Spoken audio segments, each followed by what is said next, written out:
Stop messing around, stop fooling around, stop delaying, stop procrastinating. Get up, get out, get it done. Everything is possible, nothing is a problem, and anything can be overcome. I just get my ass up out of bed, I get my shit together, and I get out and I start the fight. And that will transform you from a mere mortal into a superhuman being. I've never, ever, ever met anybody who told me that they got rich watching their IRA or their 401k.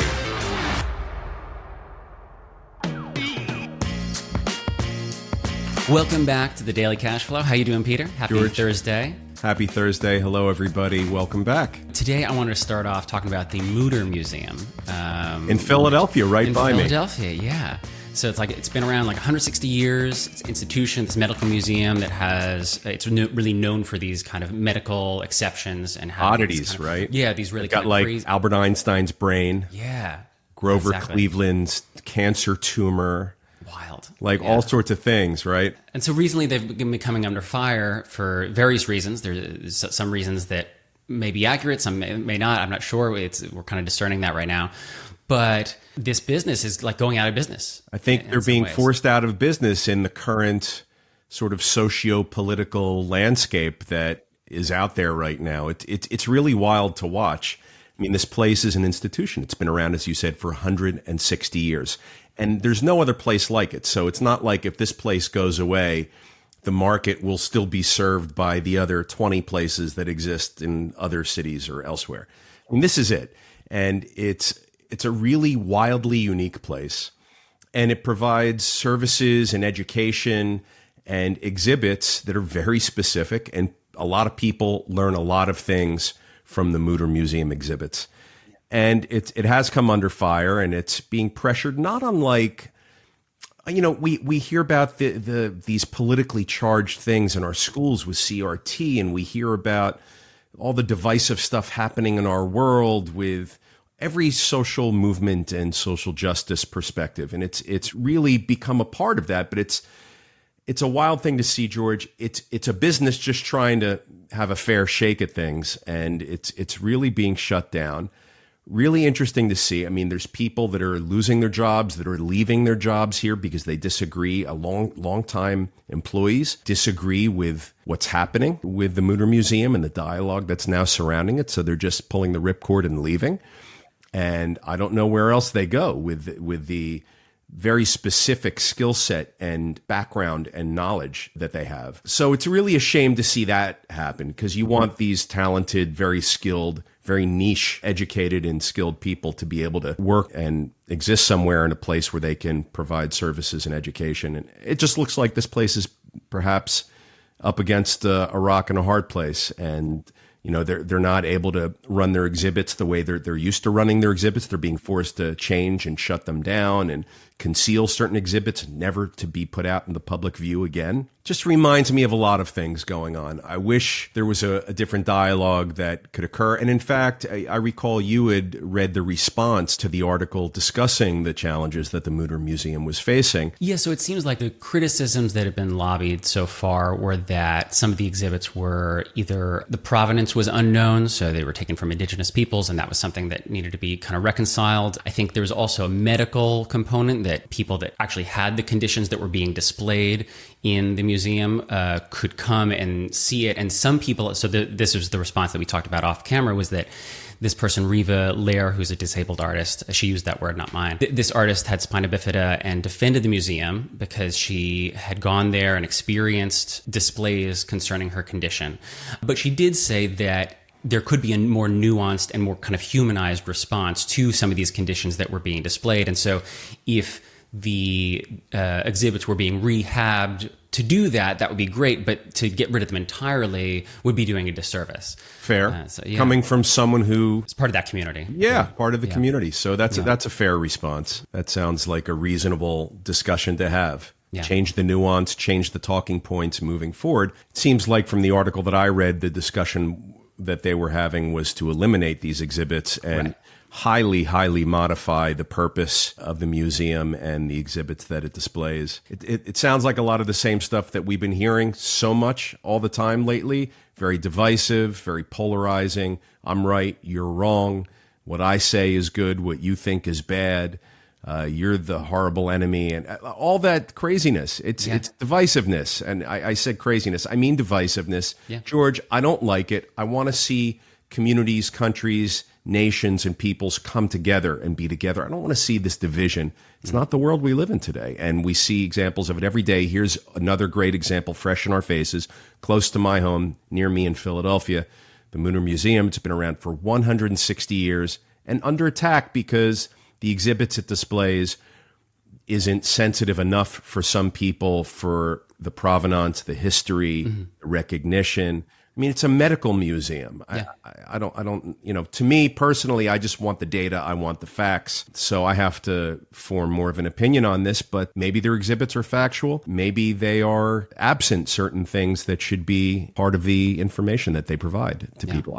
I don't know, but God, for a museum now to come under fire, you got schools coming under fire. Yeah, I think that's the thing that makes me nervous is that the erasure of information and data. That's what concerns me greatly. Yeah, and death of free speech, George. Yeah, and so I think I'm all for kind of recontextualizing information and saying, well, this was how this thing was viewed in the 1940s. We no longer view it that way. And so we can talk about that in the modern context. But to get rid of the acknowledgement that it happened entirely, I think is highly dangerous. And I do see that trend being, all across the country right now. I want to hear what our viewers have to say about it. Tag the Mutter Museum in this post, please. Our viewers, leave a comment. Read the article. Tell me, what do you think of this? It's like a museum.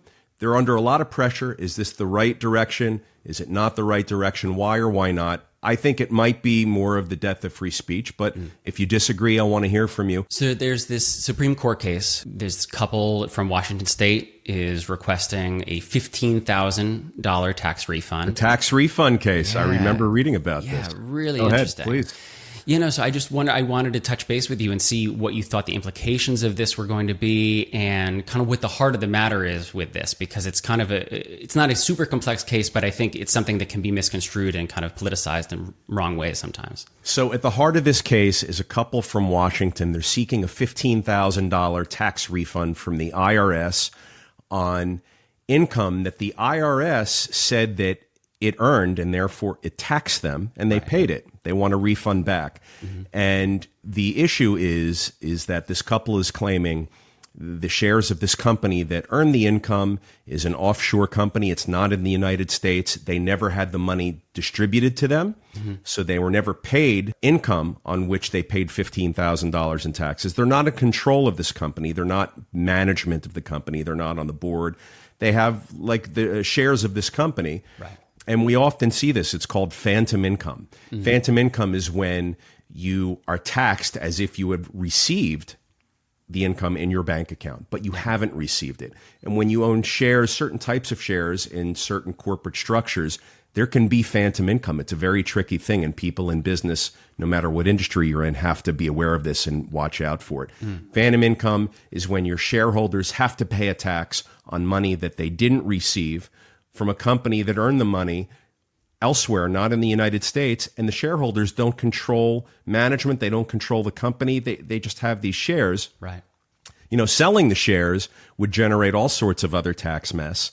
So they keep these shares, and they're taxed on the income that they didn't receive, never hit their bank account. So it's a really interesting topic, because at heart of this whole question is, what constitutes income? What constitutes income which can then be taxed? Yeah. If you own something and you haven't received or realized a monetary gain, if you haven't received the money, is it taxable? Is it taxable just on the theory that it's gone up in value, but you haven't received the money? Is it taxable if the money was generated by a company that's based in Belgium, sits in a bank account in Switzerland, and was never distributed to you or the other shareholders? Are you liable to pay a tax to the IRS, the U.S. government? It's a really interesting topic. We have been hearing about this. The current presidential administration has plans to discuss and implement a tax the rich policy. They want to propose taxes based on the value of assets, not the sale of the assets at that value. Big difference. That means if you buy a house and it doubles or triples in value, you have to pay tax, presumably, on that doubling or tripling of the value, even though you haven't sold the house. Yeah. And a house is just one easy example. You can say that about stocks, cars, anything. Right. Anything, an art collection, like whatever it is, if it just goes up in value, the IRS is now the appraiser with all the expertise, and they can tell you what they think your home or your auto collection or your art collection or your stocks are really worth, and you should pay a tax on that, even though you don't have the money in your account to actually pay it. It's going to force the sale of a lot of these assets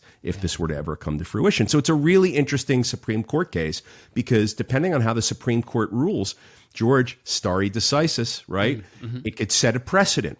Right. Other courts in the future could look back to this case to say, hey, well, the Supreme Court said you can tax income even though you don't actually receive the income. Or they can look back and say, hey, in 2023, the Supreme Court ruled against being able to tax income on something that you never received, don't have any control of, and you never had the money in your bank. Right. So it's really interesting. It's going to mean far-reaching implications for the U.S. government, its budgeting. I mean, here we are in 2023. We're having largely discussions about how to tax more and new and different things, because these municipalities and states and governments need money. They're out of money. Here you have a Supreme Court ruling which may trigger the IRS having to refund back billions and billions and billions of dollars to companies that had to pay this tax since 2017 and individuals. And not only this family in Washington with its $15,000 tax refund that's now turned into a Supreme Court case, but think of all the other millions of families maybe that have a similar situation.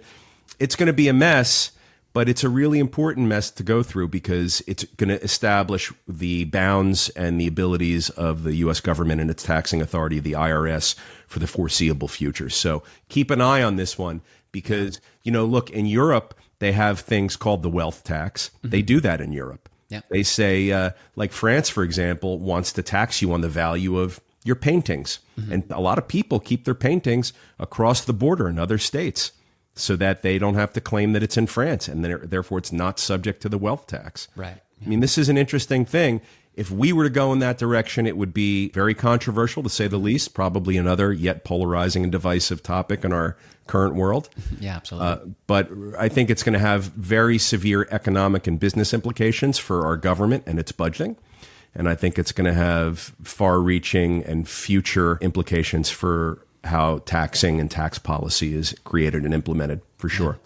Man, phantom income. That sounds like a whole phantom income chapter that you can do. George, in our business, that's the first thing a savvy investor asks. Peter, what's your strategy to deal with phantom income? Mm. So what businesses will do, if the business earns the income, it has to distribute the money so that the shareholder can pay the taxes. If businesses earn the income and then don't distribute the money to the shareholders, that's the phantom income. And the shareholders are stuck saying, hey, I got to pay tax. You never sent me the money. Right. What do I do? And the business is like, hey, we didn't distribute the income. It's your problem. It's an interesting issue. And it's one that you have to deal with your tax attorneys and your accountants, for sure. Yeah, it goes back to that treat the money right scenario. Treat the money right. Yeah, man, that's wild. What do you do if the government says, treat the money right, it's our money? Do you then treat the taxing? Right. Yeah, I mean, that's talk about controversy. That's going to have a whole host of opinions depending upon whose side is on what. The Schneider National Company, this truck company, recently teamed up with SES Software to develop a video game that they can use to recruit truckers. I love it. Recruit more people, yeah. Deploying technology and new practices and pivoting in the world today. Like in all the trades, it's probably very hard to recruit and find new people to train and come into the industry for trucking.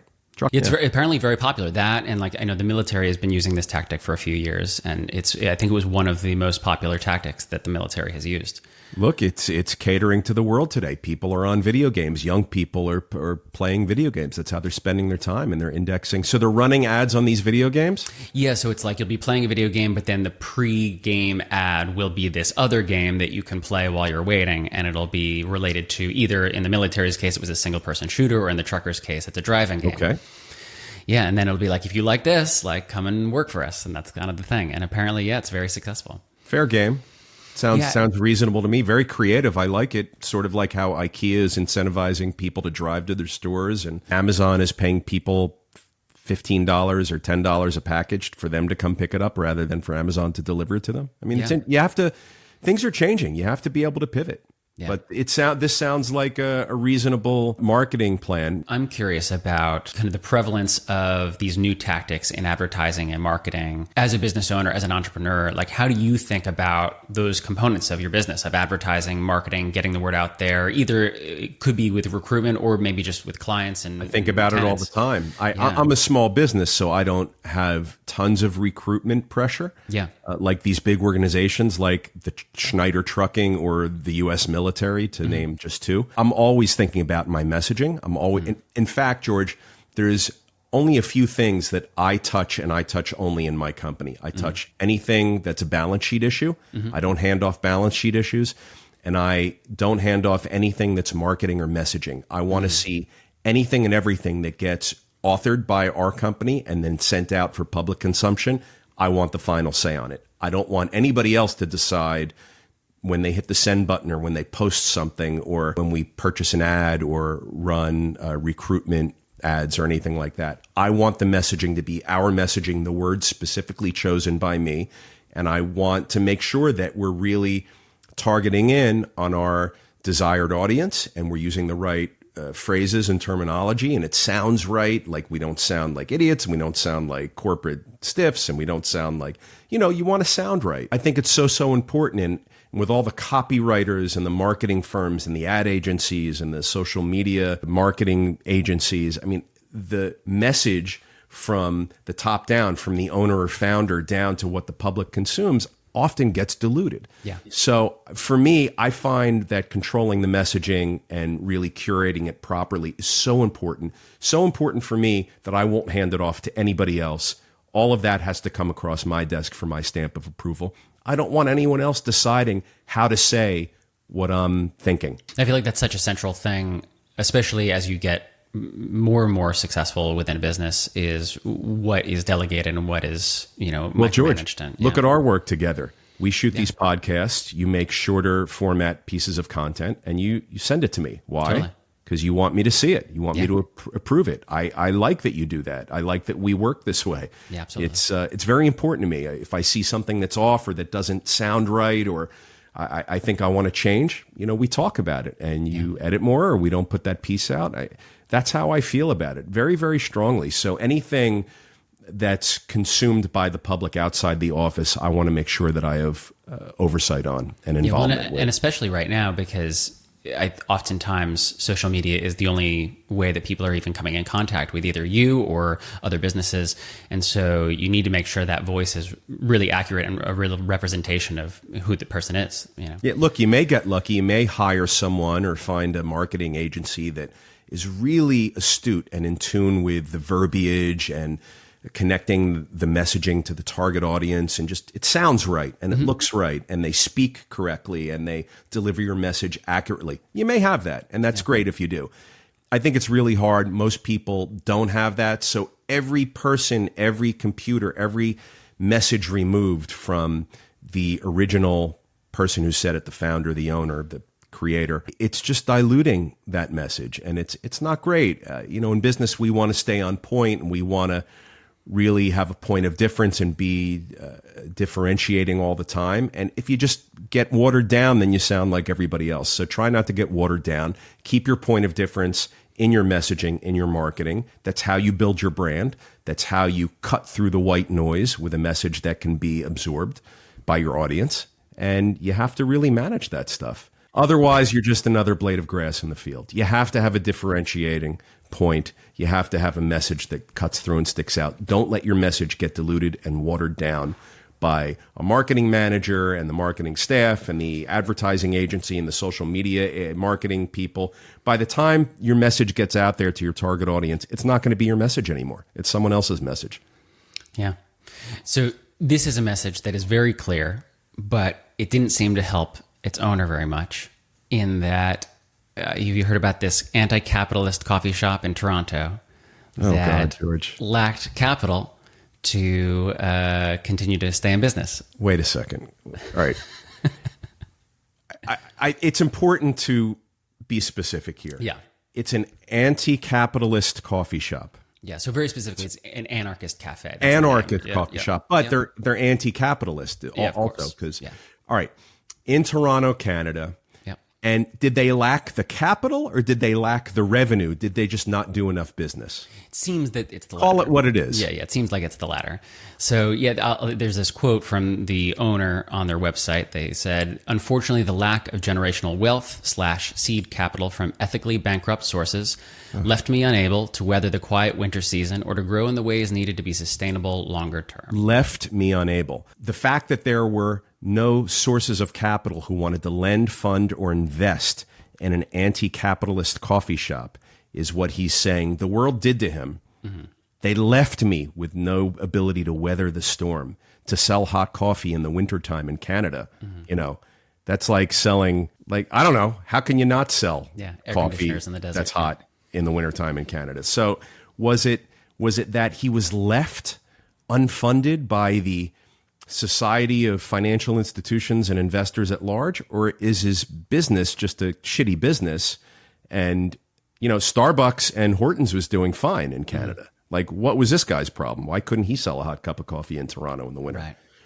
So it's really wild to me. Look, I applaud him for taking a position that's different. Mm-hmm. And, you know, I think in business you have to do that. He took a position where his coffee shop was an anarchist coffee shop. And culturally, coffee shops have been places where free thinkers and creative and revolutions have started. Right, all of that. Yeah. So, I mean, that's not something that I criticize. I do criticize getting into any business, whether it's a coffee shop or anything else, and being undercapitalized, underfunded, and more so, George, having a business plan and a product that is just unpopular and it's not selling, and it should be selling. And there's no reason for it not to sell in normal economic framework. But here you've got an anarchist theme, you've got an anti-capitalist business, but it's a business, but it's anti-capitalist. So, you know, the employees, I'm sure he got all sorts of like-minded employees to show up. They don't have real benefits. You know, those you get at Starbucks and Tim Hortons.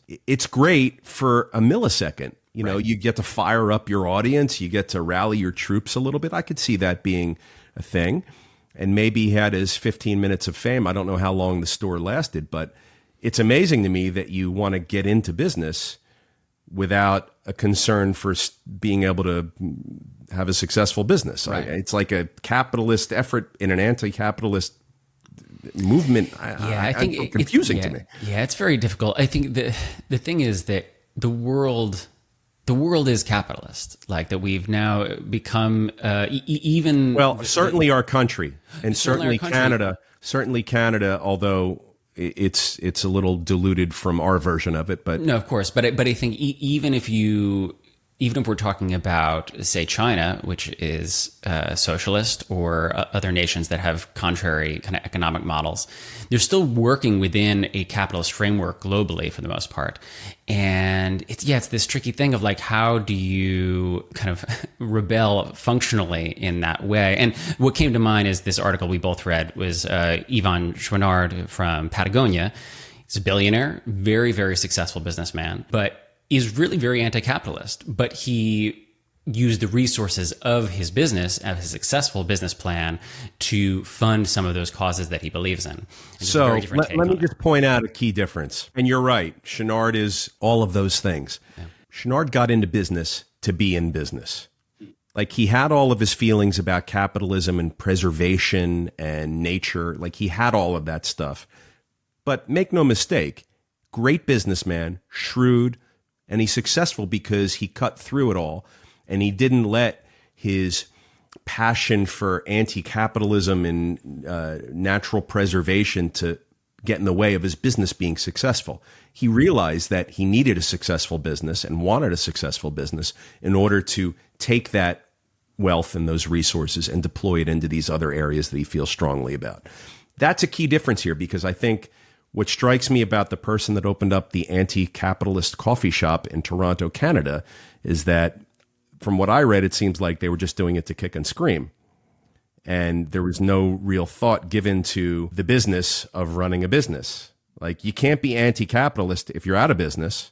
this coffee shop, right? It wants to be in business to keep the message out there. He was not able to stay in business. And he blames it on, in this quote you referenced at the beginning of this discussion, he blames it on there not being lending or funding or investment sources from ethically bankrupt sources. It just sounds to me like you're sticking your middle finger up at the market that you want to come in and pay money for your products or services. It's not a shocker to me it didn't work. But clearly, to me, I feel a big difference between this coffee shop and Patagonia. Chenard didn't become the current version of Chenard until much later on. He's an older gentleman now. Later on in his life is when he really started to shine with his conservationism and his preservation efforts and his anti-capitalistic ways. So he was able to do that only because the cash register rung the first 40 years of his career. And he had the resources and money to be able to do that. These positions of anarchy and anti-capitalism are often, not always, but often only attainable if you've got the resources to devote to them. Without the resources, you're just kicking and screaming and whining.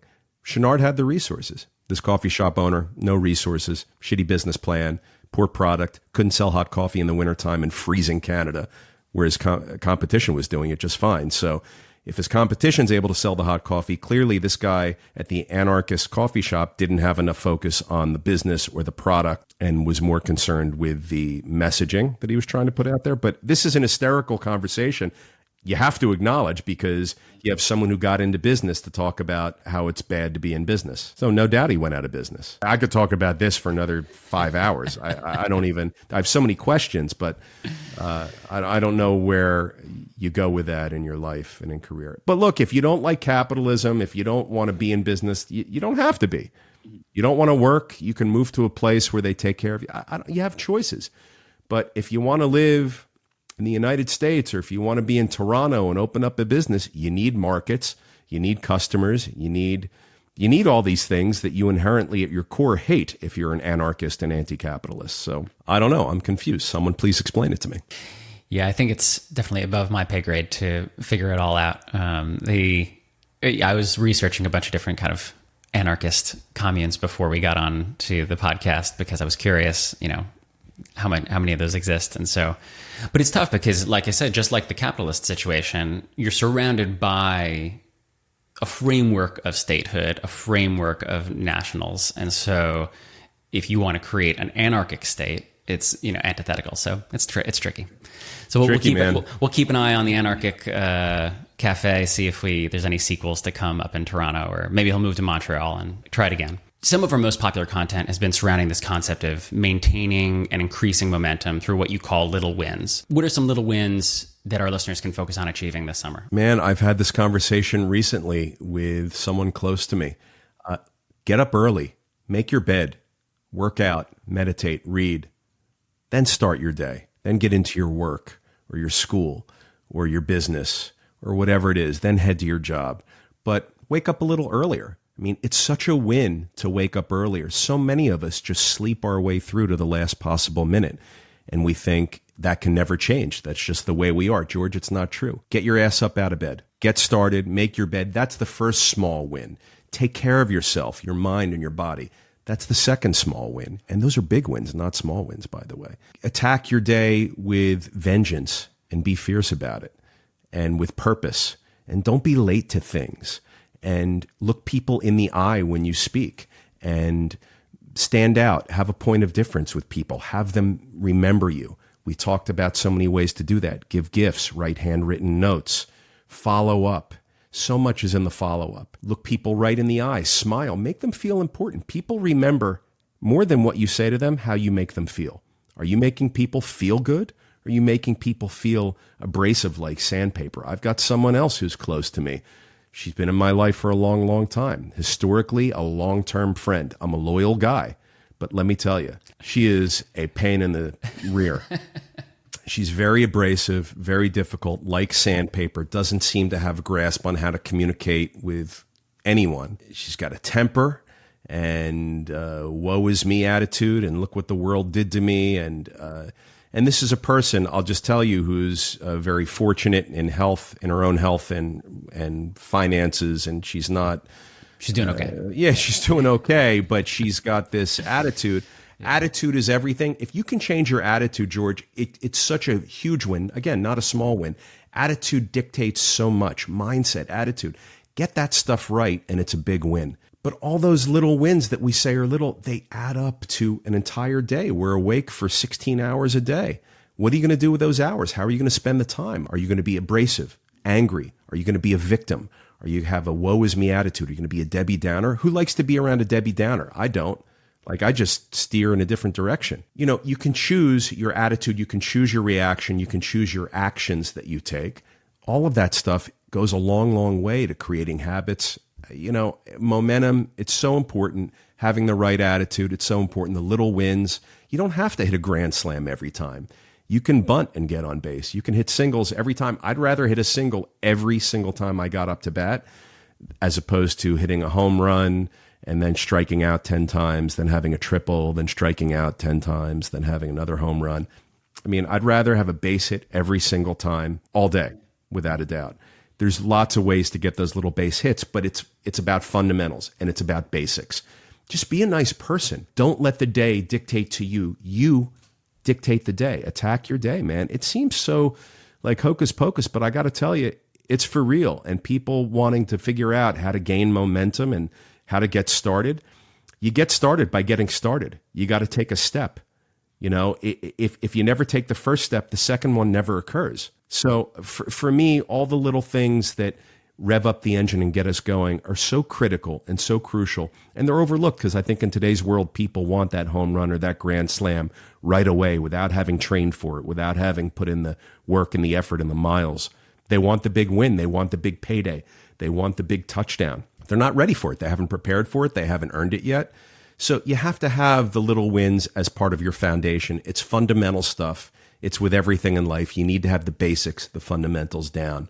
And from there, you can really build. Yeah, well, we kind of talked about this a few weeks ago with Warren Buffett, that I think so many people want the bank account of Warren Buffett, but they don't want to be the kind of person who has developed that bank account. And I think the same thing goes for a lot of things about either physical, fitness, discipline, or financial discipline. Yeah, it's that all these little habits and routines add up to turning you into a different kind of person. And that, I think that's the importance of it, is that when you're that kind of person, if you say, well, I'm a person that's always on time, or I'm a person that always delivers in X, Y, and Z, it's really difficult to break that identity. And that's a good thing, that you want to be that person. Yeah, George, I'll tell you this. How you do one thing is how you do everything.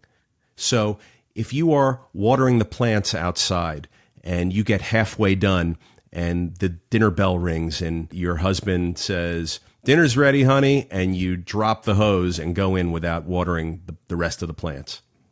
Me, I would finish watering all the plants before I went in. I would complete the task. How you do one thing is how you do everything. If you eat breakfast at the kitchen table and you leave a mess and there's crumbs all over the floor. I have a young child and it's a disaster. Every time she eats a meal, it's like I got to call a cleaning crew and the military hazmat team to come in and clean up. There's like eggs and toast and crumbs everywhere. It's amazing. Yeah. I don't know how it happens. So I have to work on that as a parent to get her to eat a little less chaotically. What was the guy on Saturday Night Live who ate the apple and spun it around and spit the apple everywhere? That's like my daughter. So, but how you do one thing is how you do everything. And let me tell you, her bedroom's a mess. Her playroom's a mess. Like, I got to get it together. I take responsibility for that. George, it's an indication. Everything we do is an indication of every other thing we could do or will do. And so I think it's so important to just get the little stuff right. How we do one thing is how we do everything. If you've heard the phrase, there's only one way to do a job, and that's the right way. I fully subscribe to that. Like, I don't want to come in for my work day until my work is done and it's done right. I don't want to do it sloppily. I don't want to do it half-assed. I don't want to do it unfinished or incomplete. I want to get it done. And I want to get it done right. If it means I have to stay an hour or 2 hours or 10 hours later, so what? My responsibility. I want to get my job done right. And it's a work ethic thing. It's a mindset thing.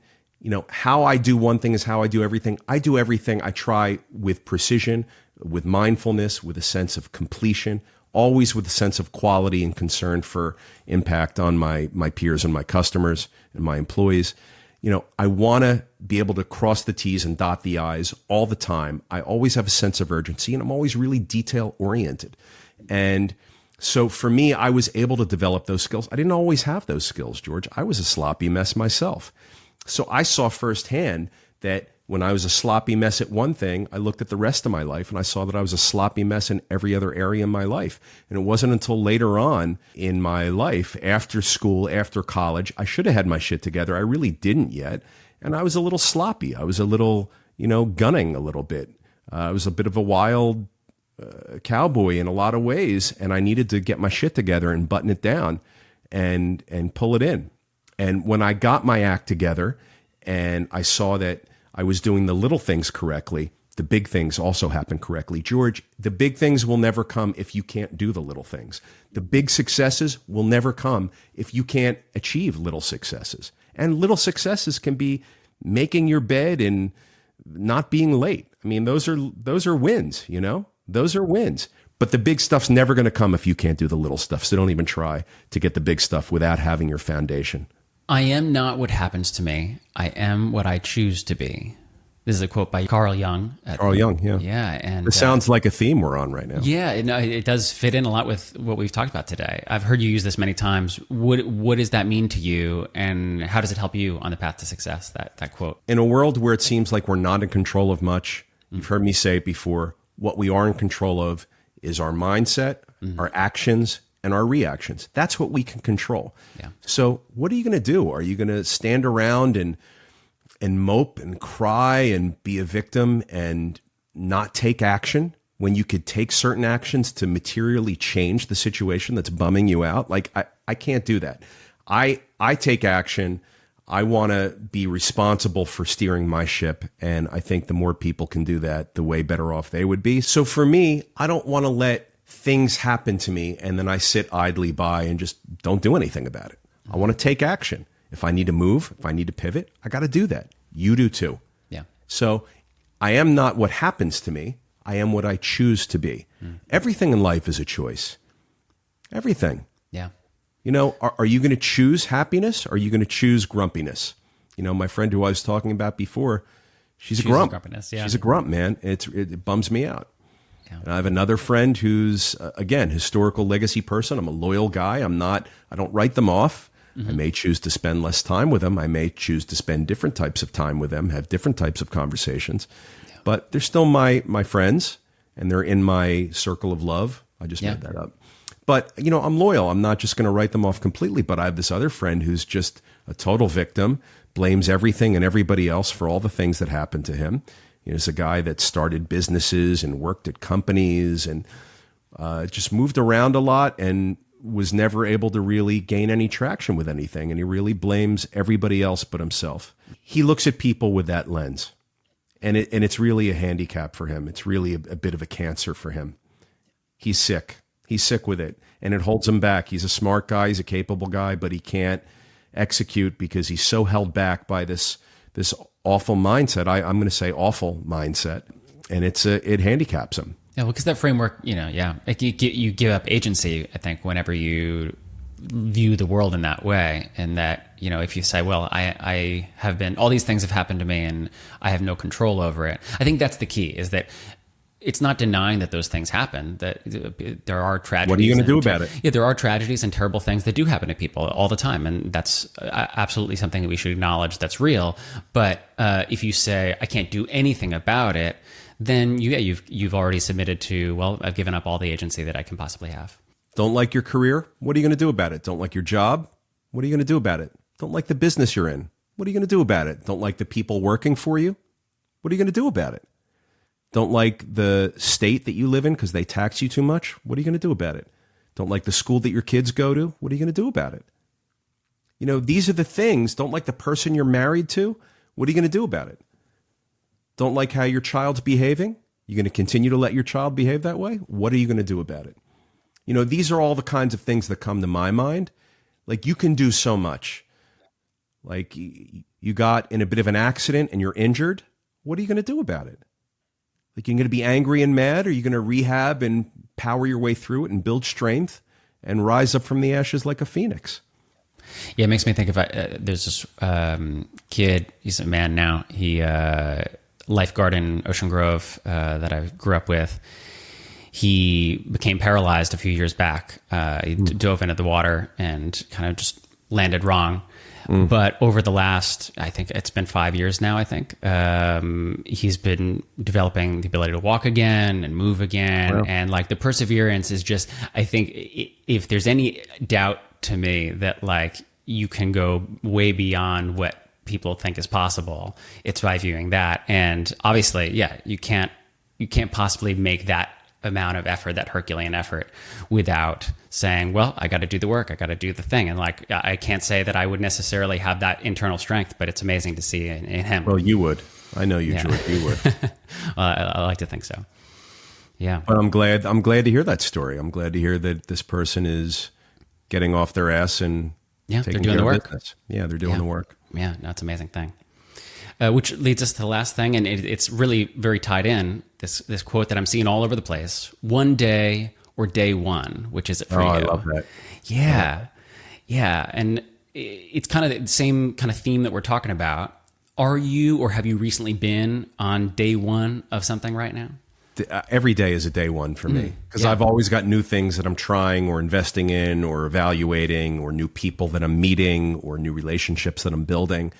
All of that. I mean, that's every day for me. So every day there's a lot of day one stuff happening for me.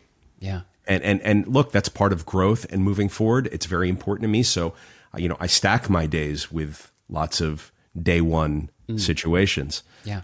I'm not a one day kind of person. I have always felt like I'm in control of my destiny.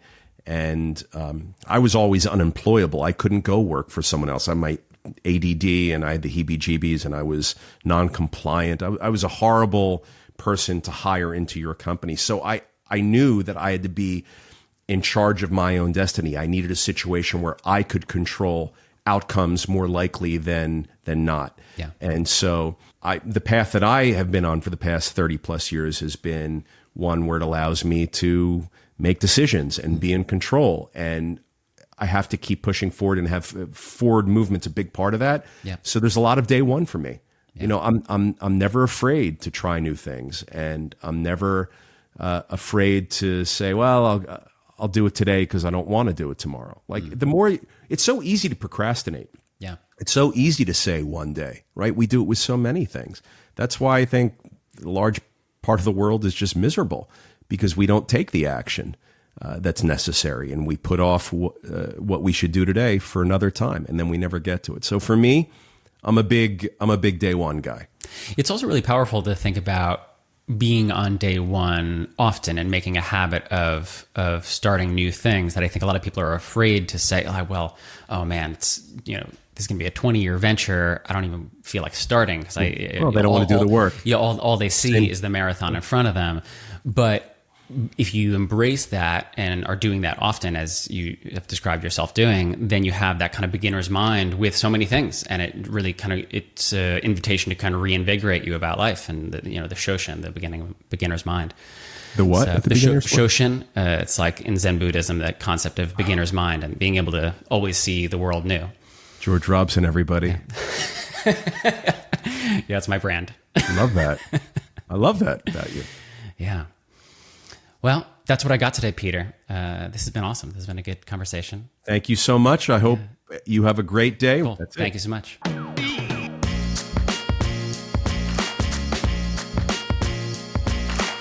If you like what you just heard, you can subscribe to The Daily Cash Flow on YouTube, Spotify, Apple Podcasts, or wherever you listen to podcasts. And we'd love it if you left us a comment or review. You can follow us on TikTok and Twitter at SiegelCap, and on Instagram at Siegel.cap. As always, if you're an accredited investor, go to SiegelCapital.com and take our survey to see if you qualify to take part in one of our apartment building deals. That's SIEGEL Capital.com.